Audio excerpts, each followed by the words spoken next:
Spotify. Radio U Central 107.1 FM en el corazón de Santiago.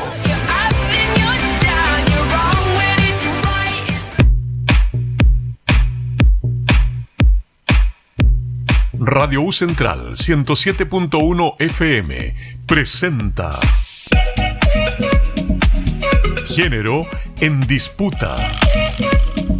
Un espacio de conversación para pensar y repensar el género y la diversidad, donde los roles y estereotipos de las personas son cuestionados. Conducen la socióloga Ángela Morales, la asistente social Verónica Negme y la psicóloga Aranza Riquelme.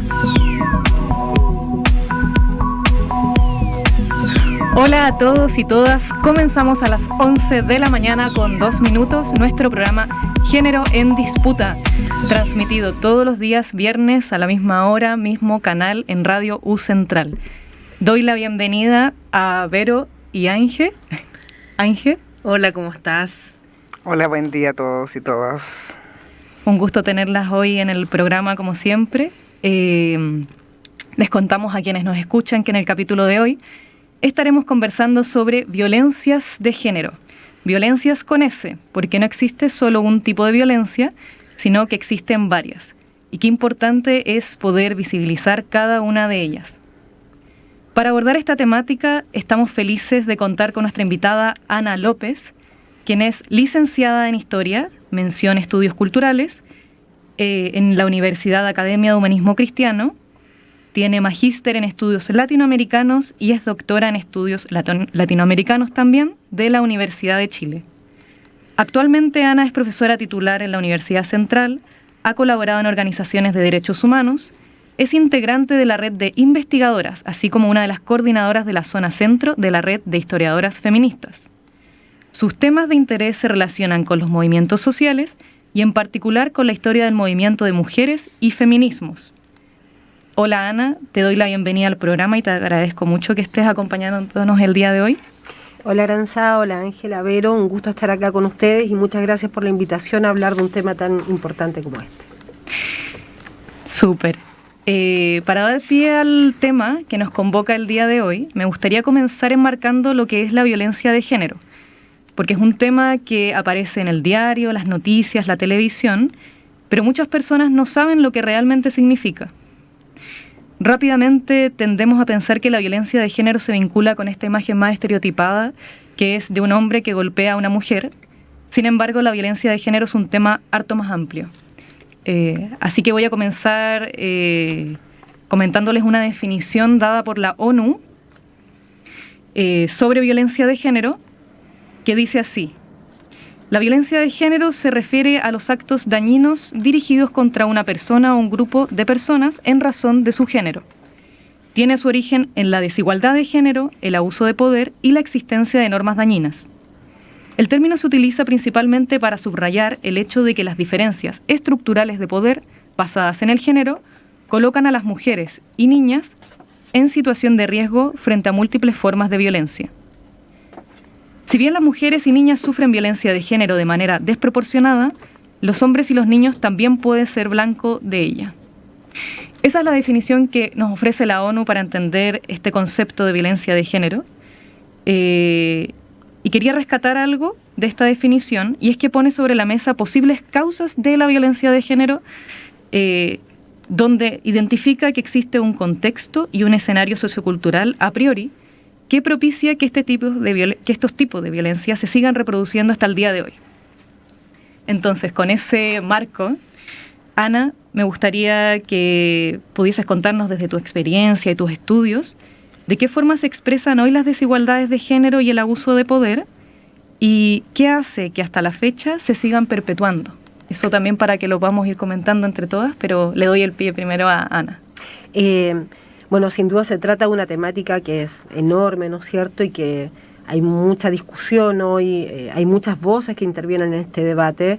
Yo diría que esto se ha visibilizado en las últimas 3 décadas, ¿no es cierto? O sea, si miramos también históricamente cómo, ¿no es cierto?, se ha logrado instalar el tema a partir de Naciones Unidas, ¿no es cierto?, los distintos tratados, Beijing. O sea, hay muchos ámbitos en los cuales, ¿no es cierto?, hemos podido lograr que esto se empiece a discutir.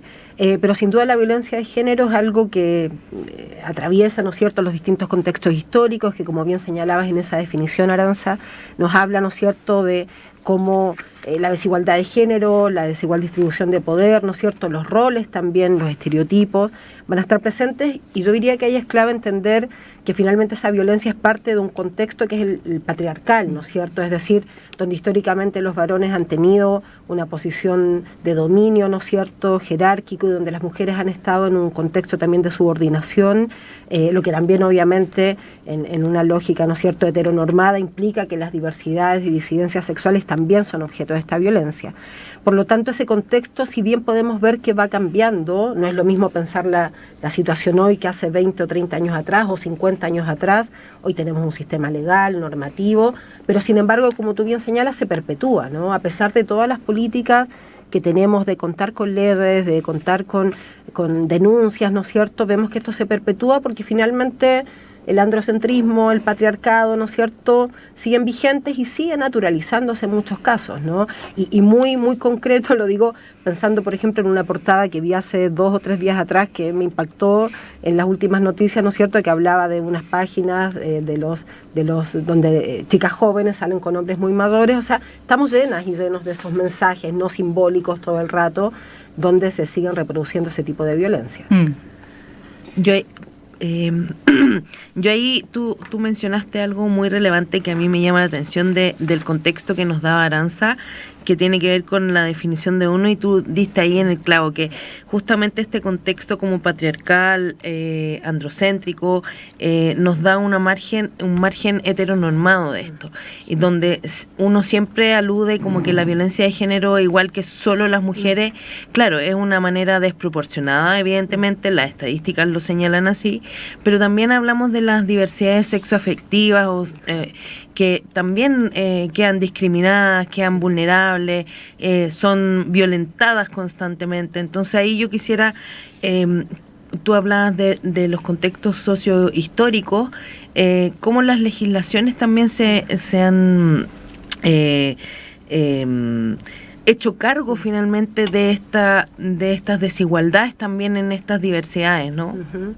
Sí, para mí, sobre todo además como historiadora y bueno, como participante también de ciertos movimientos, la red historiadora o la red investigadora, creo que es súper clave poner como el acento en el rol que tienen los movimientos y esas denuncias, ¿no? Porque efectivamente, no sé, pienso el caso de Daniel Zamudio, año 2013, si no estoy equivocada, en un asesinato, un crimen de odio terrible, ¿no es cierto?, que sale en todos los medios de comunicación, pero que a su vez da impulso, ¿no es cierto?, a esta denuncia, a movilizaciones muy importantes. Pero si vemos también es muy reciente, ¿no? ¿Desde cuándo son estas leyes? ¿Desde cuándo es, no sé, la tipificación del femicidio, ¿no? ¿Desde cuándo es la ley Gabriela, la ley Antonio? O sea, estamos hablando de leyes que tienen 3, 4, las más antiguas quizás, referidas a violencia intrafamiliar, un término que también se ha ido debatiendo, ¿no es cierto? Y hoy tratamos de instalar violencia de género porque justamente tiene causas específicas, que es esto, ¿no? Por razones de sexo, atacar a ciertos grupos, mujeres, diversidades, disidencias, y creo que es muy importante hablar de eso. Ahí también, bueno, lo podemos comentar más adelante, pero por ejemplo el MOVIL, el Movimiento de Liberación Homosexual, que saca este informe todos los años, ¿no? El último informe, por ejemplo, habla de cómo se ha acrecentado las expresiones de violencia, de maltrato, de discriminación hacia las diversidades, ¿no? En la calle, comentarios, ¿no? También lo hemos visto en las noticias que muchas veces aparecen, ¿no es cierto?, atacan, matan a una persona. Creo que eso nos da pie para pensar que estamos en un contexto muy complejo, ¿no?, donde hay avances sin duda, hablamos del tema, lo visibilizamos, hay campañas, ¿no?, pero sin embargo las cifras no parecen disminuir tanto, y eso creo que es un tema bien problemático para pensar, ¿no? Sí, y yo creo que son precisamente las cifras las que nos llegan a impactar y a preguntarnos qué es lo que sucede, qué pasa, que no se acaba, digamos, con el femicidio, por ejemplo. Y eso me hace, retomar también un poco como el título de este capítulo de las violencias de género, pensando que existe una diversidad de violencias más subliminales, más implícitas, pero que al fin y al cabo son la base que, digamos, va estructurando esto, este ascenso a violencias más graves, más explícitas y mortales, como es el femicidio. Y ahí esto lo considero a propósito de lo que mencionaste de la violencia simbólica, algo que uno lee en el diario, algo que está al acceso público, a la vista de todas las personas, me imagino ahí, no sé, publicado en el kiosco, y es algo tan cotidiano que no se problematiza, pero que sí va, digamos, aportando en estas micro, digamos, que no es lo ideal llamarlo microviolencia, porque al fin y al cabo también lleva algo tan grave, digamos, pero va aportando. Exacto, yo creo ahí, perdón, no sé si alguien iba a hablar, pero creo que también, ¿no es cierto?, hoy como que se reconocen estas diversas maneras de violencia, ¿no? La violencia física, la más tradicional, la que históricamente, ¿no es cierto?, quizás ha sido más visible, y no sé si más visible, porque pienso muchos relatos que he leído, incluso en las novelas, ¿no?, que la literatura, el cine, la publicidad. Yo a veces en mis clases hago un taller de publicidad y vemos una propaganda que es muy hoy objeto, ¿no es cierto?, de mucho estudio en España, en la década de los 70, ¿no es cierto?, donde llega el hombre a la casa y la esposa, digamos, no lo espera con todo como corresponde y le pega, ¿no?, una cachetada, y la propaganda es, bueno, tienes que esperarlo siempre con el licor de tal marca, ¿no es cierto?, y su copita de Jerez para que él esté feliz, ¿no? O sea, es tu culpa que te haya pegado. Qué terrible. Exacto. Y esas publicidades, digo, obviamente hoy eso no sería aceptable, pero hay otras que sí, ¿no? Esa violencia simbólica que decías, Aranza, creo que es importante porque estamos llenas de esos mensajes, ¿no? Respecto de los cuerpos y las cuerpas, respecto de cómo tenemos que ser, respecto de, no sé, lo etario, ¿no es cierto?, la belleza asociada a juventud, el castigo a las personas mayores, o sea, hay una serie de esos mensajes sobre el feminismo también, ¿no? Asociar el feminismo con diciéndole feminazi, no sé, hay muchas cosas que están circulando, pero también hay otras violencias, ¿no? La violencia político-sexual, la violencia psicológica, la violencia vicaria, un término que muy recientemente se está hablando, ¿no es cierto?, cuando se utiliza a hijas e hijos para, por ejemplo, castigar, ¿no es cierto?, a las madres, o sea, yo creo que es importante reconocer esas diversas formas de violencia, porque cada una tiene su especificidad, aunque todas están articuladas nuevamente, ¿no es cierto?, en este modelo de desigualdad de género en el que vivimos. Claro, yo ahí quería aportar un poco para las personas que nos escuchan hoy día y que no necesariamente tienen la información como nosotros de los nombres de tipos de violencia, que muchas veces, un poco lo que tú comentabas, Ana, existe la violencia material, que es súper evidente porque es a través de golpes, ¿no es cierto?, marcas visibles. Pero cuando tú hablas de la violencia simbólica, que es lo que estábamos comentando hace poco, son marcas que son invisibles, o sea, son en el fondo violencias que tienen códigos, comportamientos que son muchas veces adoptados por la sociedad, ¿no es cierto?, y en el fondo dificulta muchas veces que sean identificadas, porque son de repente mensajes o son en realidad conductas que muchas veces son normalizadas. Exacto, y que también incluye, porque el término un poco de violencia simbólica, ¿no es cierto?, también se asocia mucho con Pierre Bourdieu, ¿no?, este sociólogo que tiene un libro muy bonito que es La dominación masculina, y él habla que la naturalización también nos incluye, ¿no? Nosotras, nosotres, reproducimos también esa violencia y esos mensajes, ¿no? Y efectivamente pareciera no ser tan visible, pero deja marcas súper fuertes en cada una y cada uno de nosotros, ¿no? Y cotidianamente estamos, yo creo, implícitos en estos mensajes que de nuevo están en las publicidades, están en nuestro lenguaje también, ¿no? Cuando seguimos reproduciendo el invisibilizar a ciertos grupos, a ciertas personas, cuando en las clases muchas veces solo se habla de un sujeto, ¿no? Creo que eso también es parte de nuevamente naturalizar, ¿no es cierto?, y seguir pensando que este punto de vista masculino, este androcentrismo, también es lo que decías, Vero, ¿no?, que muchas veces usamos términos pensando que todo el mundo los conoce y no es así. Pero claro, cuando nos referimos a androcentrismo hablamos de eso, ¿no?, cómo se ha instalado un punto de vista de lo masculino como lo universal. Entonces visibilizar que el lenguaje necesita reconocer al otro, a la otra, al otro, es relevante. Lo pienso, y con esto cierro la idea un poco, a propósito de lo que está pasando en Argentina, ¿no? El gobierno de Javier Milei, una de cuyas focos centrales de ataque es el movimiento de mujeres, los feminismos, las diversidades, una de sus primeras medidas fue cerrar el Ministerio de la Mujer y Género, Género y Diversidad creo que se llama el ministerio, prohibir el uso del lenguaje inclusivo en los servicios públicos y prohibir la perspectiva de género. Eso nos habla de que este tema es un tema central en las políticas públicas. Sí, qué importante lo que mencionas, Ana. Ahora vamos a escuchar una canción, así que a la vuelta de la canción retomamos estos temas. Apareciste una noche fría, con olor a tabaco sucio y a ginebra. El miedo ya me recorría mientras cruzaba los deditos tras la puerta. Tu carita de niño guapo se la ha ido comiendo el tiempo por tus venas. Y tu inseguridad machista se refleja cada día en mis lagrimitas. Una vez más no, por favor, que estoy cansada y no puedo con el corazón. Una vez más no, mi amor, por favor, no grites que los niños duermen. Una vez más no, por favor, que estoy cansada y no puedo con el corazón. Una vez más no, mi amor, por favor, no grites que los niños duermen.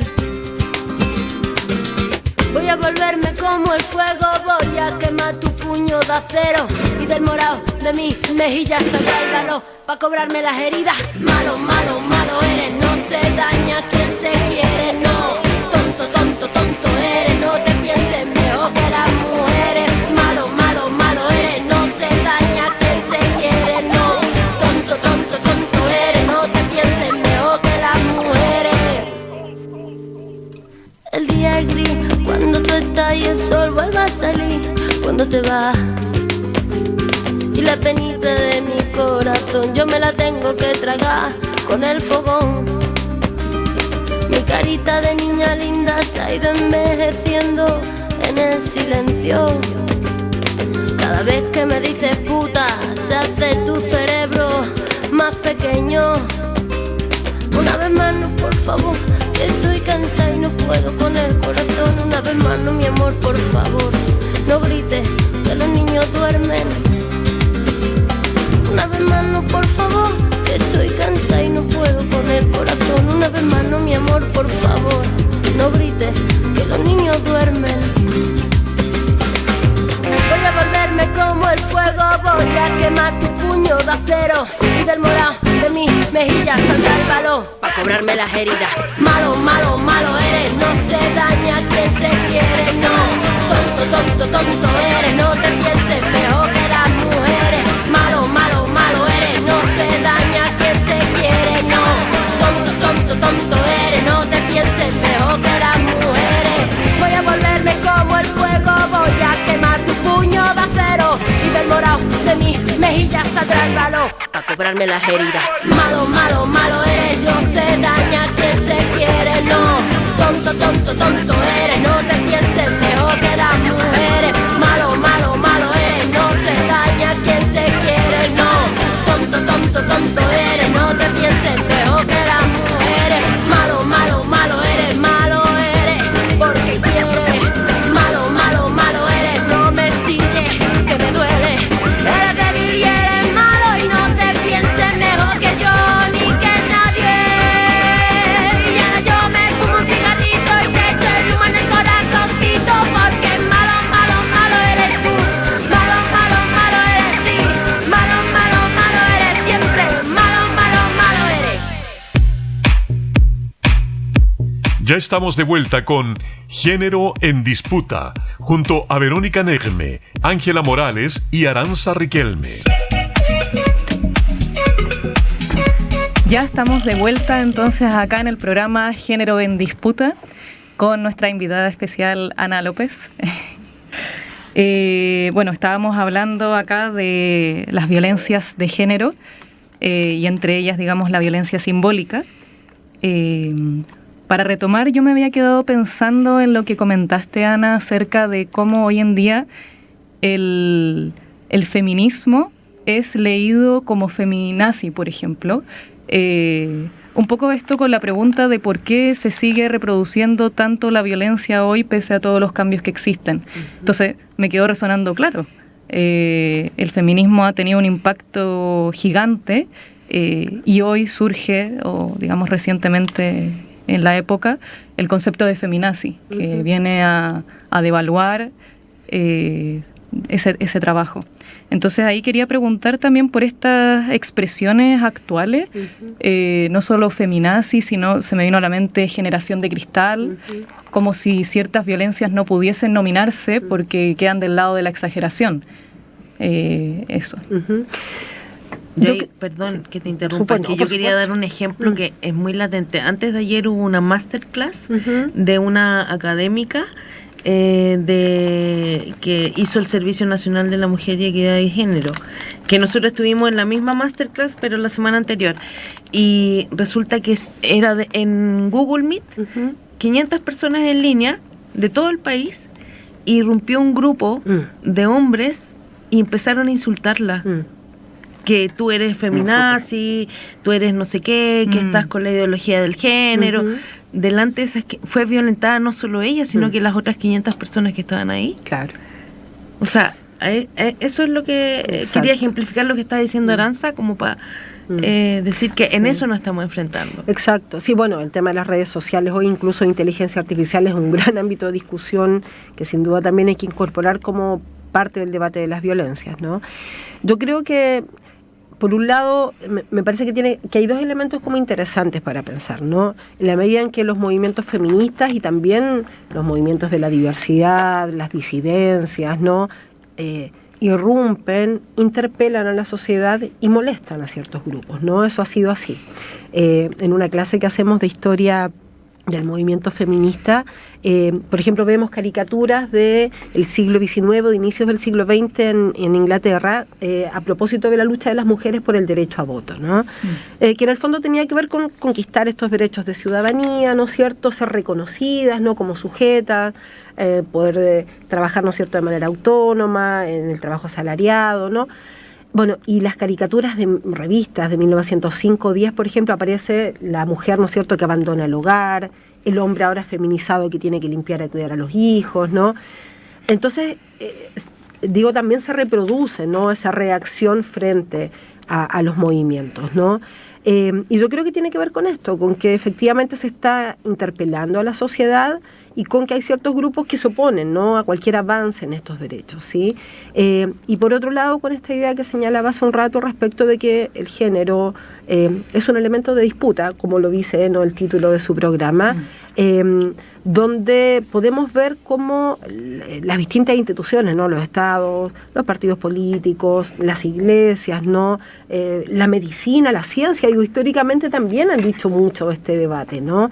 Y a mí me parece ahí que es súper relevante entonces pensar cómo también hoy vemos que se están aumentando un poco en relación a lo que decías, Ángela, estos discursos de odio. Me ha pasado en muchas charlas, ¿no?, en contextos de pandemia, cuando estábamos en mucha virtualidad, que entraban estos grupos, ¿no?, subiendo imágenes pornográficas, a veces violaciones, o sea, una cosa muy terrible, ¿no? Y por eso yo creo que debemos lograr también transversalizar este debate, ¿no es cierto? Este no es un debate de las mujeres, de las diversidades, esto es del conjunto de la sociedad, ¿no es cierto? Todas, todos hemos sido socializados en estos roles de género, nacemos al mundo y nos asignan un género, ¿no es cierto?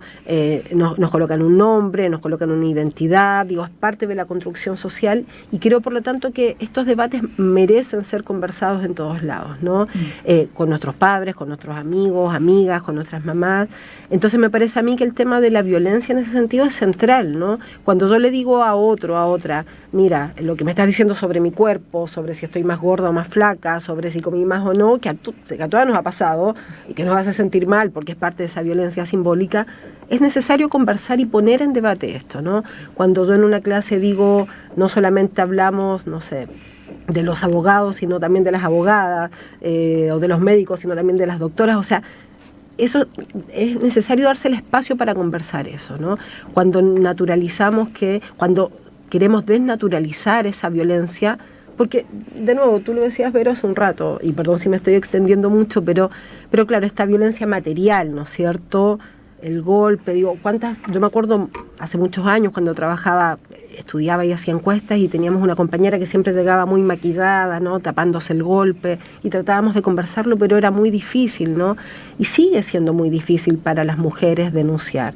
No se cree, no se escucha, se desconfía, ¿no es cierto? Entonces yo creo que es súper necesario todas estas políticas, pero también, ¿no es cierto?, este movimiento que acompaña, ¿no?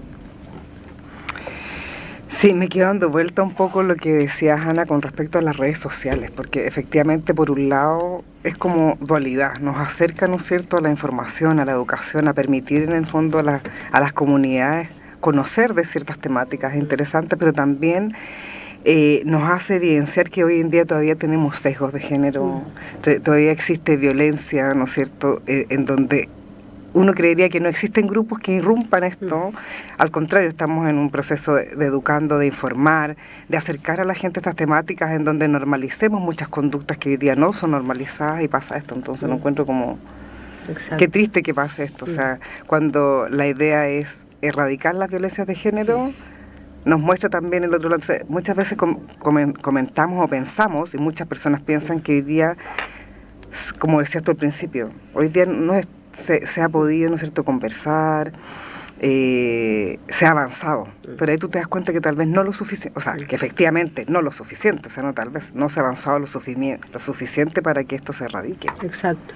Incluso hace poco estaba haciendo una investigación para un artículo que estamos realizando sobre justamente el tema de las violencias al interior de las universidades, ¿no? Un gran tema también respecto de la ley 21.369, ¿no es cierto?, el debate sobre el acoso sexual, la discriminación de género, y era un poco ver la historia de cómo los movimientos feministas en Chile habían instalado este tema, ¿no?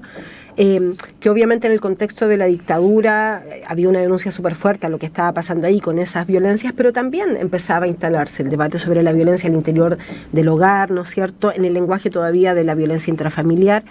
Pero claro, por ejemplo, en el año 2000 más o menos, o 2000 y algo, nace la campaña Cuidado, el machismo mata, ¿no? Una campaña súper emblemática de la red chilena contra la violencia, que tiene estadísticas desde el año 2010 hasta ahora, que uno puede encontrar en la página web. Cualquier persona puede entrar, ¿no es cierto?, y revisar esas cifras, con todos los femicidios que hay por año, con todos los femicidios frustrados, con los suicidios femicidas en los últimos años, ¿no es cierto? Y como tú bien dices, Vero, más o menos las cifras siguen siendo las mismas, ¿no?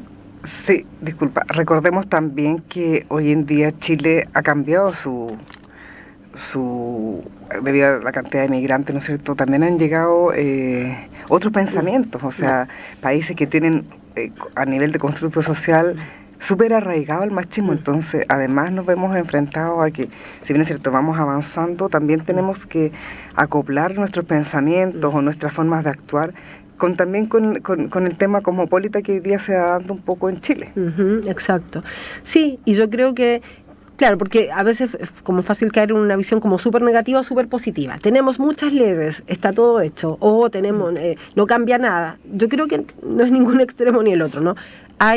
Se ha logrado instalar una institucionalidad que es una institucional, me refiero a que tenemos leyes, contamos con protocolos, hay normativas, hay tratados que Chile tiene firmados a nivel internacional. Esos para mí yo los veo como puntos de apoyo, ¿no es cierto? O sea, es importante que exista una ley que castigue y tipifique, ¿no es cierto?, el femicidio, que aborde, ¿no es cierto?, la problemática del acoso sexual, que se refiere al tema, ¿no es cierto?, del suicidio femicida. Es súper relevante. ¿Alcanza solo con eso? No. Esa es una parte, ¿no? Hay otra parte que es ese cambio cultural, que es ese cambio social. Hay otra parte que es confrontar también estos discursos de odio que se acrecientan, ¿no? Muchos estudios hablan hoy de que el feminismo es uno de los principales puntos de ataque de las políticas conservadoras. Entonces tenemos que también conversar sobre eso, ¿no? Porque seguimos viviendo en una estructura patriarcal, de nuevo, desigual. Entonces, estas para mí leyes que de nuevo no se han conquistado porque de repente a alguien se le ocurrió, tienen detrás movilizaciones, tienen acción de mujeres, diversidades, de también sectores de la sociedad civil, de ONGs, ¿no es cierto?, de distintos grupos que están ahí, son súper relevantes y creo que nos sirven, ¿no?, para abordar ese cambio, pero saber que es mucho más lo que se necesita hacer, porque esto no es algo que se va a terminar porque hay una ley y porque también, ¿no es cierto?, necesitamos darnos el espacio respecto de cómo finalmente vamos transformando la sociedad, ¿no? Claro.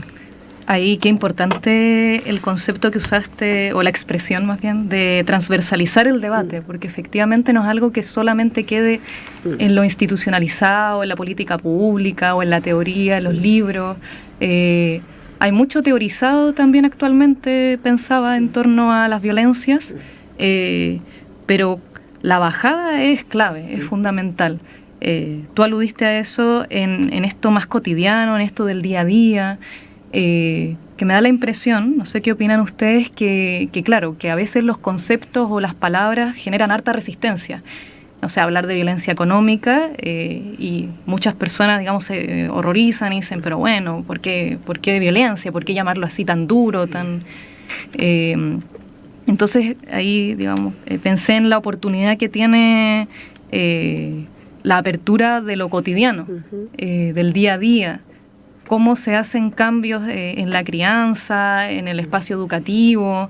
Pensé en detalles, por ejemplo, me imagino, bueno, tú eres profe, cómo ahí por ejemplo, se reparten las palabras, levantan la mano hombres, pero también la levantan mujeres, cómo se le da voz a las mujeres, cómo intencionar esos cambios, porque esas sutilezas también hacen que se desnaturalice eso otro, que es, no sé, los hombres son los que más opinan en clase. Y se me vinieron a la mente algunos comentarios, bueno, supongo que en mi experiencia escolar, cuando los profes idealizaban a hombres que les iba muy bien en matemática, por ejemplo, entonces lo destacaban y habían otras mujeres que quedan relegadas, y eso, digamos, bueno, en muchas áreas. Entonces ahí como el cambio también empieza en algo bien concreto.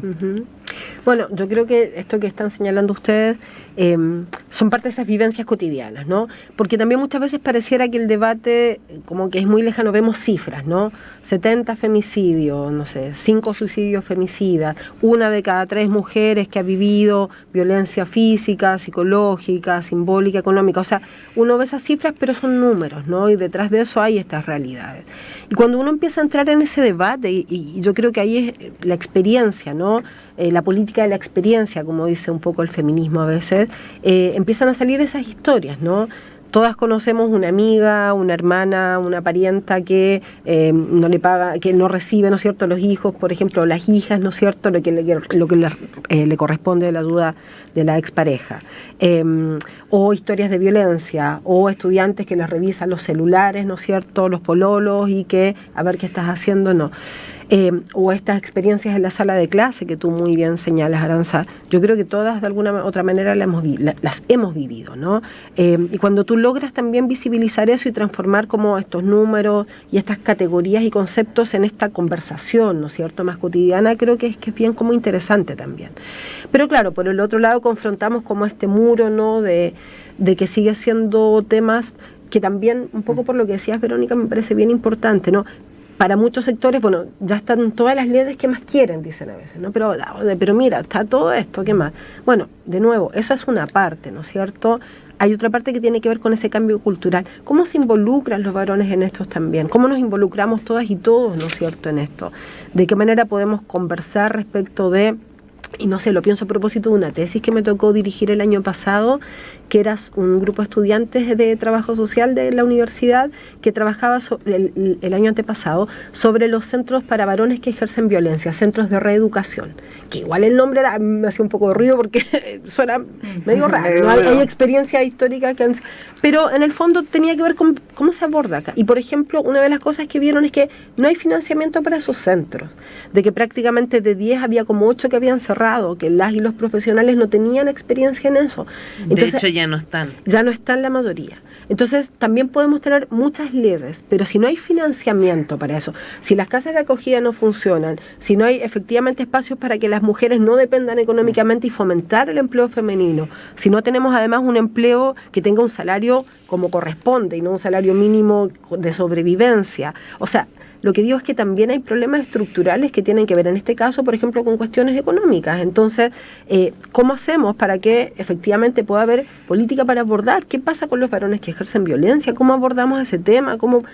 Si no hay financiamiento y cierran todos los centros, entonces es un nombre que es vacío. Son políticas vacías. Y ahí creo que también a veces hay un problema, ¿no? Sí. dijiste una pregunta que de hecho la anoté, que es cómo se involucran los varones en esta temática. Y mientras decía la frase pensaba, se me venía a la mente los separatistas, ¿verdad? Espacios separatistas, espacios solo para mujeres, o capacitaciones, de hecho, en violencia de género para mujeres, cuando son las mujeres las que yo creo que ya dominan el tema al derecho y al revés. Cómo compatibilizar esas dos realidades, ¿verdad? Las mujeres quieren sentirse seguras en los espacios, tener un lugar donde poder hablar esas temáticas, pero también cómo se incluyen a los hombres que son parte de la sociedad y que es relevante también que puedan ir entendiendo qué es el feminismo, qué busca, qué es, reitero, la violencia de género. Y claro, todo un tema. Quería señalar también, cuando tú mencionaste, una de las formas de educar es también hacernos parte de esto como padres. Cómo yo enseño a mi hijo, hija, que todas estas conductas, ellos también todas estas conductas de violencia, ellos las paren y enseñarles desde chicos como a identificar y como levantar la mano en un curso y decir, oye, esto no corresponde, hacernos parte, porque finalmente, claro, tal vez para uno está más claro, pero tú también al educar desde chicos van creciendo los niños, niñas, niñas, con una mentalidad donde que también pueden generar cambios. Entonces creo que también es importante a las personas que nos escuchan, que tienen hijos, que nos puedan en el fondo también desde ahí visualizar y enseñarles a cómo ir generando estos pequeños cambios, porque en la medida que vamos realizando pequeñas acciones, las cosas van cambiando. Sí, y la formación, ¿no es cierto?, con perspectiva de género. Yo creo que es súper importante a profesoras y profesores, ¿no?, de enseñanza básica, de enseñanza media, de la universidad, en esta idea de transversalizar que muchas veces es como compleja, ¿no?, porque también a veces tenemos todas estas ideas o políticas como en una página web, tenemos materiales y por supuesto cada uno tiene que interesarse y hacerlo, pero también no es relevante, creo, poder hacer ese tipo de cosas, ¿no? Como las y los profesores son formados en esto, el currículo oculto de género, como se dice muchas veces, ¿no? El currículo invisible, que no está explícito, pero el ejemplo que dabas tú, Aranza, ¿no? A los niños que en matemáticas lo llamaban siempre y a nosotras quizás, no sé, para las clases de historia, o sea, todas esas cosas que las tenemos inconscientemente incorporadas porque somos socializadas y socializados en modelos de género, si no les podemos colocar un nombre, si no podemos visibilizarlas, difícilmente las vamos a transformar, ¿no? Entonces, es como que todo se va articulando. Las políticas públicas, el tema económico, insisto con eso, porque si no las políticas se pueden transformar en algo vacío, la educación, ¿no es cierto?, los cambios culturales, la acción de los movimientos sociales, ¿no? Creo que en cada uno de esos lugares tiene una cuota, digamos, que cumplir. Sí. Ahora vamos a ir nuevamente a una canción, Derecho de Nacimiento de Natalia Lafourcade, y regresamos en unos minutos.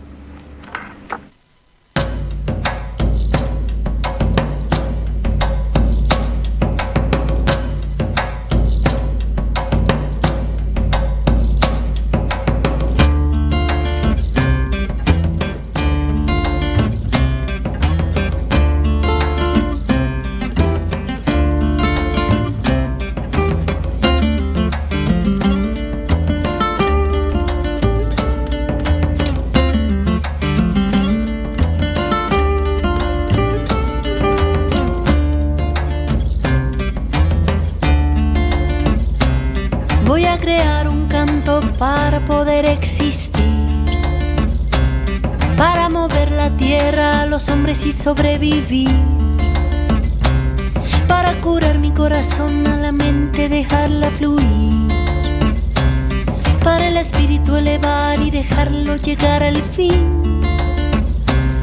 Yo no nací sin causa, yo no nací sin fe. Mi corazón pega fuerte para gritar a los que no sienten, así perseguir a la felicidad. Voy a crear un canto para el cielo respetar,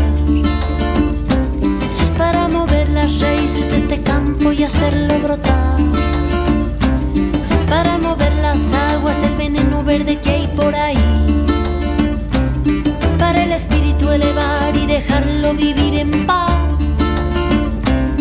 Yo no nací sin causa, yo no nací sin fe. Mi corazón pega fuerte para gritar a los que nos mienten, así perseguir a la felicidad y así perseguir a la felicidad, que es un derecho de nacimiento, es el motor de nuestro movimiento, porque reclamo libertad de pensamiento, si no la pido es porque estoy muriendo, es un derecho de nacimiento, mirar los frutos que dejan los sueños, en una sola voz y un sentimiento, y que este grito limpie nuestro viento. Voy a crear un canto para poder exigir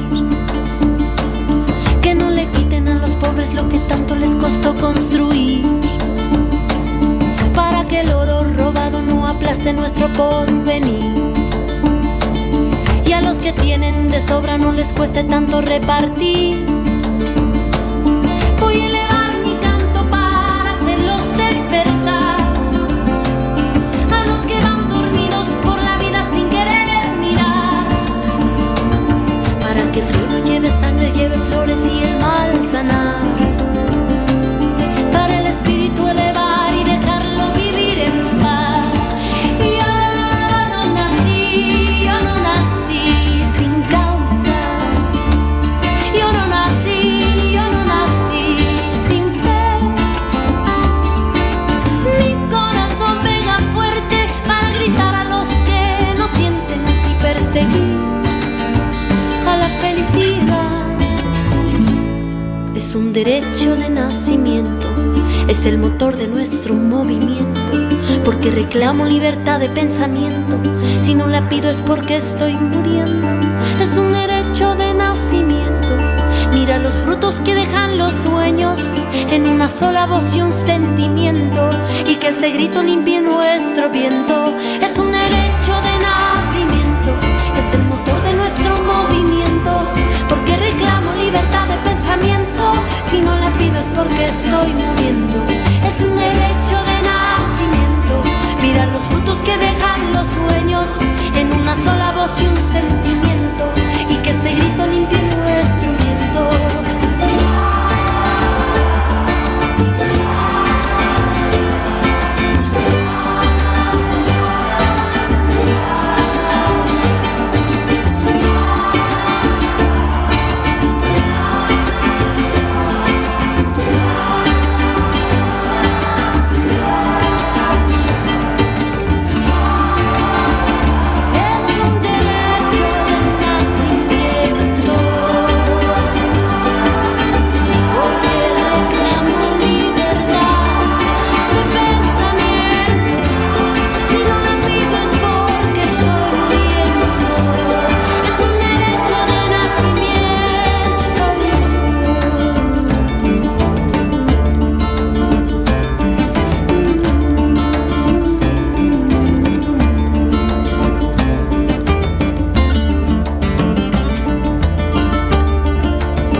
Ya estamos de vuelta con Género en Disputa, junto a Verónica Negme, Ángela Morales y Aranza Riquelme.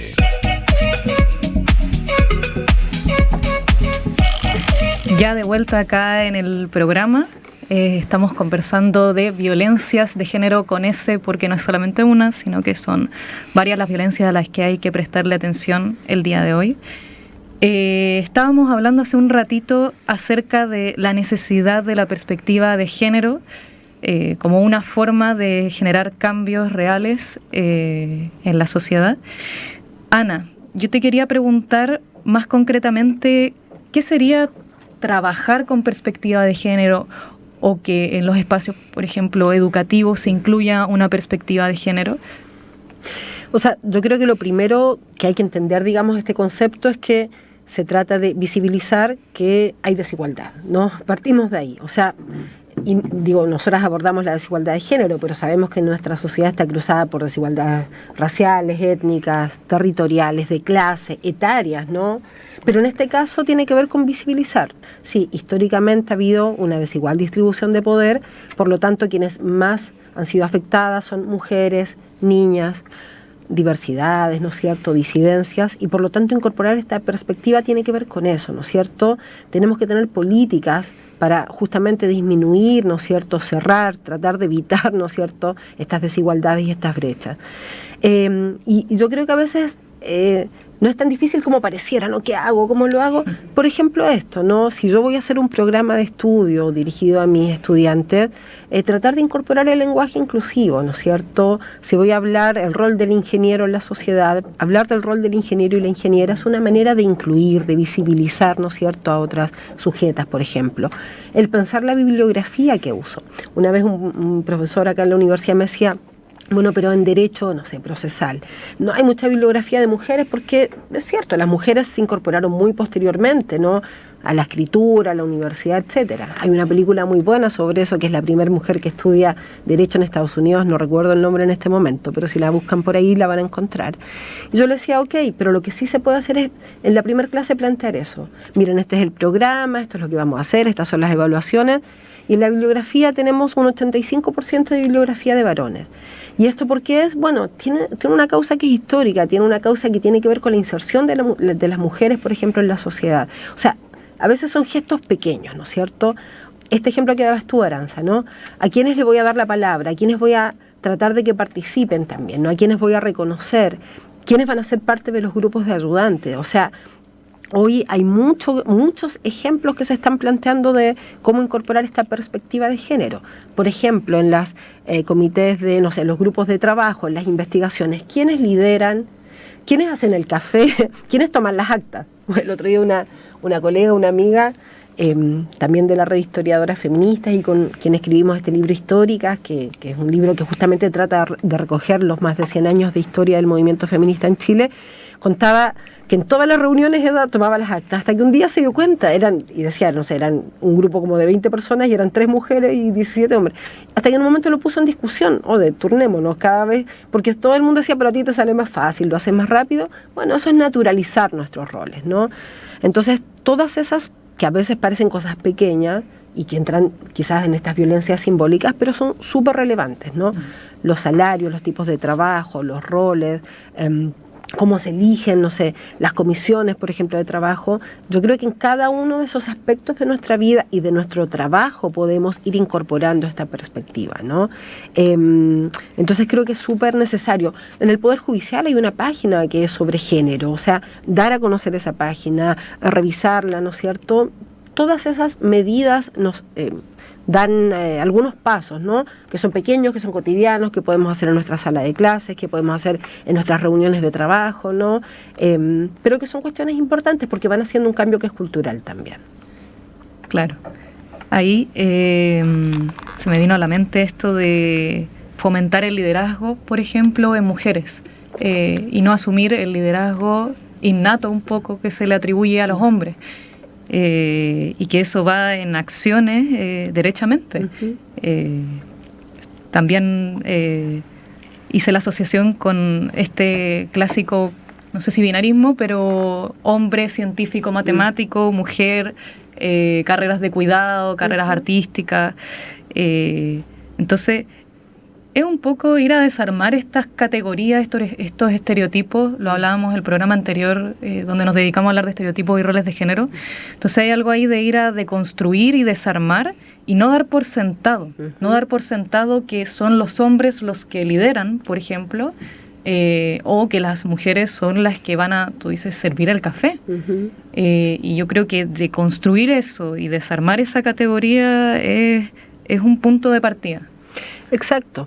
No sé si, cuando justamente decimos esto, ¿no?, que el género es la construcción social de esa diferencia sexual y esta idea, ¿no?, que para mí sigue siendo tan maravillosa, ¿no es cierto?, de Simone de Beauvoir, cuando dice no nací mujer, sino que llegué a serlo, ¿no? O sea, me construí de esta manera porque me construyeron de esta manera, ¿no? La naturalización, eso simbólico, a veces es súper fuerte, lo conversábamos hace un ratito, ¿no? Inconscientemente todos estamos marcados. Acá no estamos hablando de mujeres buenas, hombres malos, no estamos hablando de eso, estamos hablando, ¿no es cierto?, de cómo socialmente se construye esta diferencia, pero que en esa diferencia hay desigualdad. Por lo tanto, creo que es súper importante esto, conocer esas iniciativas, pero también generar estos cambios desde los más cotidianos y pequeños, que tienen que ser acompañados por todo lo que hablábamos en el bloque anterior, ¿no es cierto? Políticas públicas, financiamiento, leyes, normativas, o sea, es un conjunto de cosas que puede ir generando ese cambio, sabiendo que también no es algo evolutivo, ¿eh? Yo creo que tenemos que escapar de cualquier visión, bueno, poco a poco y entonces en 5 años, porque hoy estamos en un momento donde vemos el retroceso en algunos derechos. Ayer justamente leía el último informe de Amnistía Internacional y hace 2 semanas salió el informe de ONU Mujeres, donde habla respecto de cómo en muchos países se ha retrocedido en derechos. Por ejemplo, Estados Unidos, en 15 de los estados de ese país, el derecho al aborto, que tenía 50 años a partir de un caso emblemático, Ross versus Wade, o al revés, de la Corte Suprema, ¿no? A partir del gobierno del anterior presidente Donald Trump. Otros países, ¿no es cierto?, donde se ha penalizado nuevamente la homosexualidad, incluso con pena de muerte. Entonces no es que tampoco vamos a un mundo evolutivo donde vamos sumando los años y de repente mágicamente esto se termina. Estamos hablando de que es un elemento de debate, de confrontación, y por eso es importante visibilizar también, ¿no es cierto?, esas resistencias que yo siento que en muchos casos van aumentando. Y hace un mes atrás o menos, un grupo también, ¿no es cierto?, de diputados republicanos presentó ante el Tribunal Constitucional, ¿no es cierto?, un requerimiento para que nos hablara de educación no sexista, por ejemplo. Entonces hay que estar atentas y atentos, ¿no es cierto?, a eso, pero también ser conscientes del rol, un poco lo que decía Vero hace un rato, de que cada uno puede hacer en su espacio cotidiano también, ¿no?, en nuestra acción, y eso tiene mucho que hacer, sobre todo quienes somos profesoras y profesores, ¿no?, porque de alguna otra manera nuestras estudiantes y nuestros estudiantes nos ven cómo actuamos, ¿no es cierto?, y ahí creo que es interesante pensar en ese espacio.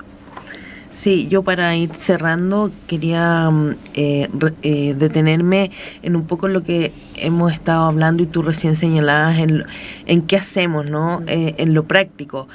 También lo recalcamos en el programa anterior, que tiene que ver con lo práctico, cómo, no sé, le enseño a mis hijos, mis hijas, mis sobrinos, mis familiares más cercanos, a mis estudiantes en el aula, los más directos, etcétera.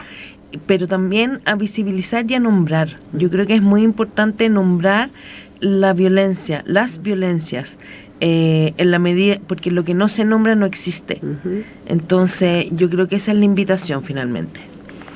Aranza, ¿tú ibas? Sí. Yo quería decir algo. Para las personas que nos escuchan, creo que sería bueno, como hoy día en el programa hablamos de las violencias, con ese, dice Aranza, nombrar los tipos de violencia que existen. Ahí, Aranza, yo creo que tal vez poder nombrarlas para que la gente sepa qué tipo de violencia hay. Me hizo mucho sentido hace un rato cuando hablamos, porque hablamos, ¿no es cierto?, de la económica en algún momento, de la psicológica, ¿no es cierto?, pero también hoy día existe la violencia digital, que muchas veces comentábamos un poco hace un rato atrás de las redes sociales. Tenemos el poder muchas veces en nuestras manos y es decisión de la persona, y con el criterio que cada uno tiene y el respeto que les debemos a los otros también, de tratar de cuidarnos, de respetarnos, porque efectivamente de repente por redes se sacan fotos, se envían fotos, se suben cosas que uno no quisiera en realidad exponer, y eso también es violencia. Sí, bueno, me preguntaste como por los tipos de violencia. Yo creo que el programa no dio para especificar tal vez cada una o detenernos ahí particularmente, pero bueno, aprovecho de comentar que violencias son varias. Está la violencia física, la violencia psicológica, la violencia económica, la violencia emocional, la violencia sexual, la violencia digital y otros términos esenciales como el femicidio, la trata de personas. Yo creo que son violencias que las vamos a ir conversando a lo largo del programa también, en otros capítulos. Hoy día igual salió una que me parece fundamental, que es la violencia simbólica, que es esta violencia que pasa más piola, pero que tiene una incidencia clave. Ahí, Ana, me gustaría saber si quisieras decir algunas últimas palabras antes de ir cerrando el programa. No, solo creo que recalcar eso, ¿no? Que es importante, me parece, nuevamente seguir visibilizando y nombrando, tratar de comprender, ¿no? Abrirse a tratar de entender qué significa eso y pensar de nuevo que cada una y cada uno de nosotros tenemos mucho para hacer en esto cotidiano. Bueno, y felicitarlas también, creo que es súper importante este espacio, así que bueno, un gran gusto haber estado y que me hayan invitado, y mucha fuerza nomás con todos los programas que vienen, porque son muy, muy necesarios. Sí. Y bueno, quedamos entonces con lo esencial, que es hablar de violencia, hacer algo en términos institucionales, en términos de políticas públicas, en términos teóricos, un trabajo reflexivo cotidiano, pero también algo del día a día, algo práctico, que es un trabajo humano que cada persona tiene que hacer en términos relacionales incluso. Muchísimas gracias, Ana, por acompañarnos en el programa de hoy. Estamos enormemente agradecidas. Ha sido una conversación súper enriquecedora. Y bueno, nos estaríamos viendo el próximo programa para seguir hablando de temas tan importantes como son género y diversidad. Nos vemos el próximo viernes a las 11 de la mañana. Chao, que estén bien. Chao. Chao. Es solo una historia más. La Bella y la Bestia. Ella era bella, frágil como una rosa. Él era una bestia, esclavo de sus impulsos. Único el día que les ataron esposas. Ya no eran niños, crecieron, se hicieron adultos juntos. Todo marchaba bien, no eso pareció en su primera luna de miel. Juró serle de por vida fiel. Y ella a él, una historia como otra cualquiera. Quien les ve y quien les viera. Pero el tiempo pasa y las relaciones se agotan, se cansan, ella ni lo nota porque está ciega. Ciega de amor pero no aguanta la monotonía. Ya no quería ser dueño de una sola tía, o eso les decía a sus colegas de copas. Suelo irme con otras, pero ella ni los nota. Bella estaba ciega pero no era tonta, ya dudaba cuántas noches solas, hasta altas horas de la madrugada. La primera vez fue la más dolorosa, te regaló una infidelidad por cada rosa. Y es que el perdón será tu debilidad, pero lo que pasa una vez siempre sucede una vez más.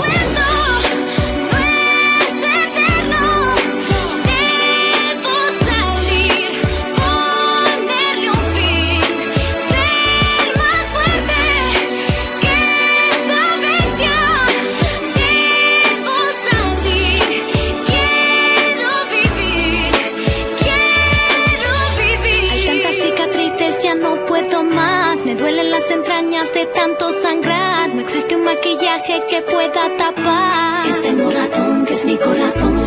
Ya no sé cuánto tiempo más podré aguantar, ya no me quedan lágrimas para llorar. El peso de estos años me dobla la edad. En cada rincón hubo un bofetón. Dime que esto no ha pasado, tú dime que él lo habrá olvidado. Mañana todo habrá cambiado y esto será solo un horrible recuerdo.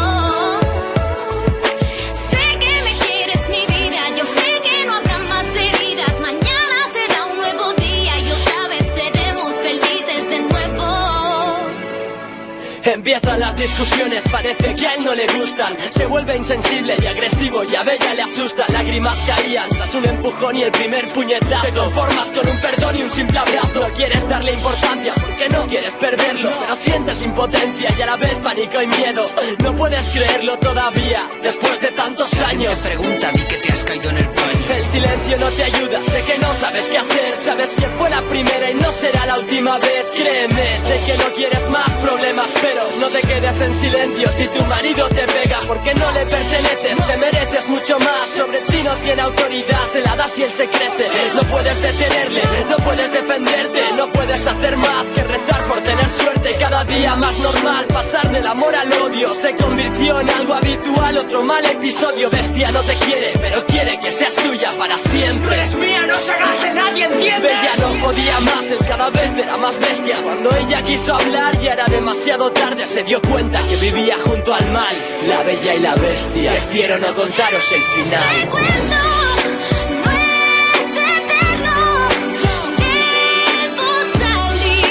Ponerle un fin, ser más fuerte que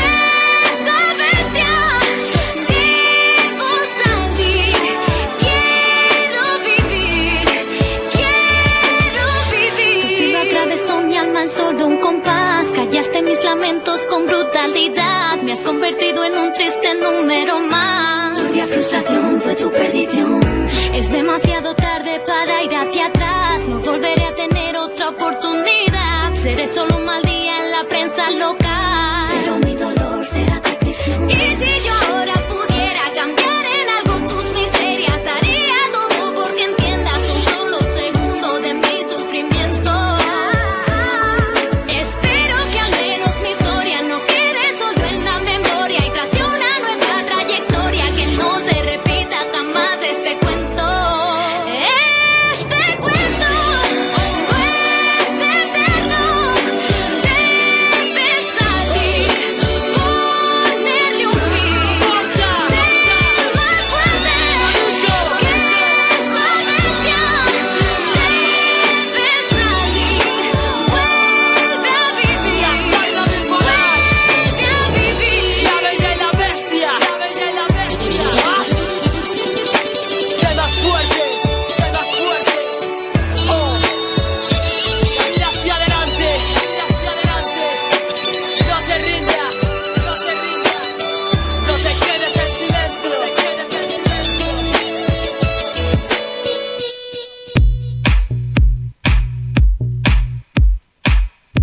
En Radio U Central 107.1 FM hemos presentado Género en Disputa. Un espacio de conversación para pensar y repensar el género y la diversidad, junto a la conducción de Ángela Morales, Verónica Negme y Aranza Riquelme. Nos volvemos a encontrar la próxima semana.